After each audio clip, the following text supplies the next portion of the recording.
Hello, today we are going to read second extract of the poem Kubla Khan.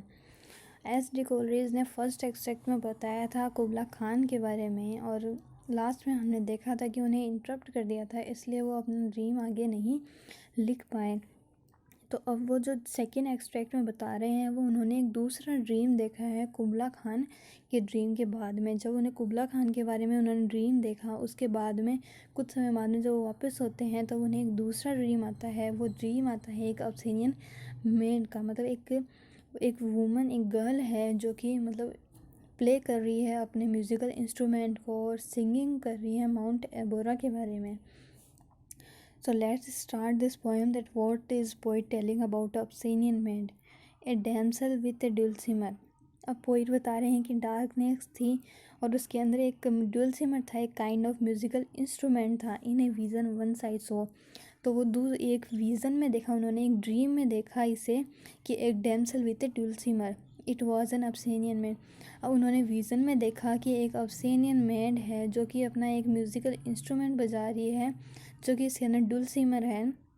And on her dulcimer she played singing of Mount Abora, और वो अपनी डुलसिमर में play कर रही है, singing कर रही है माउंट एबोरा के बारे में। माउंट एबोरा के बारे में वो सिंगिंग कर रही है। Could I revive with me her symphony and song.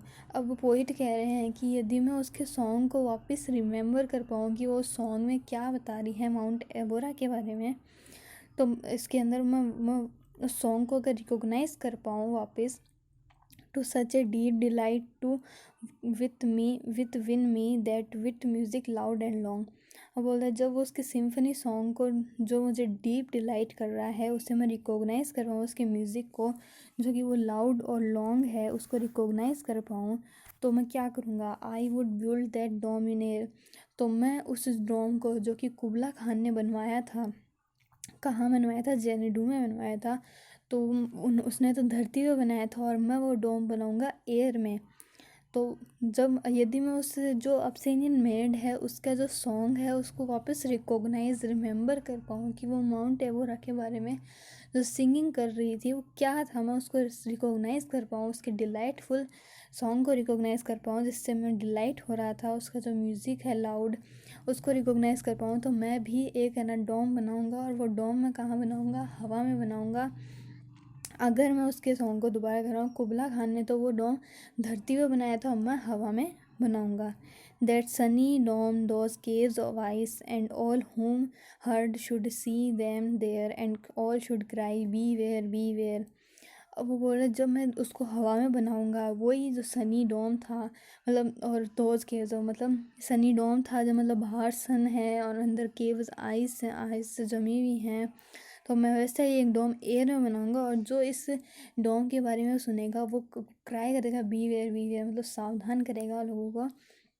His flashing eyes his floating hair, तो वो बोलेगा सावधान रहो, इससे इसकी आंखें चमक रही हैं, इसके बाल मतलब फ्लोट हो रहे हैं। Weave a circle round him thrice, और वो बोलेंगे कि इसके चारों तरफ है ना 3 बार चक्कर काटो खुद को बचाने के लिए।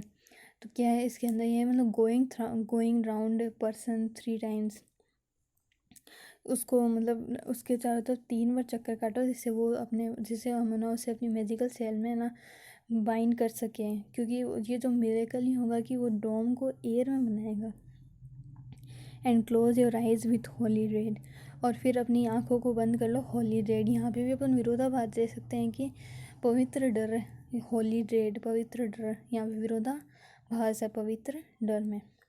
For he on honey dew had fed and drunk the milk of paradise, और वो बोलेंगे कि इसने हनी ड्यू खा लिया, मतलब भगवान, मतलब एक स्वीट सब्सटेंस होता है जो कि प्लांट्स के लीव्स पे होता है, वो खा लिया है। And drunk the milk of paradise, और इन्हें जो हेवन में जो अमृत मिलता है, मिल्क ऑफ पैराडाइज है, वो ड्रिंक कर लिया, वैसा बोलेंगे। इसने भगवान का भोजन खा लिया है, इसलिए इसकी आइज़ फ्लैश कर रही हैं, हेयर फ्लोटिंग कर रहे हैं, और इसने ये एक डोम बनाएगा एयर में। तो वो बोल रहा है कि यदि वो उसके एब्सिनियन मेड के सॉन्ग को रिकॉग्नाइज़ कर पाए तो वो ये करेगा, और ये जो कोई भी सुनेगा तो वो कहेगा बी वेयर। तो फिर वो बोलेंगे कि इसने हनी ड्यू और मिल्क ऑफ पैराडाइज ले लिया है, जिससे ये ऐसे इसके अंदर अपन देखें तो इसके अंदर पोइटिक मतलब ये जो है पोइटिक फ्रेंच ये दिखाई गई है। और पोइट मतलब बता सकते हैं कि वो कैसे मतलब लिख सकते हैं, मतलब एक डोम बना सकते हैं एयर में।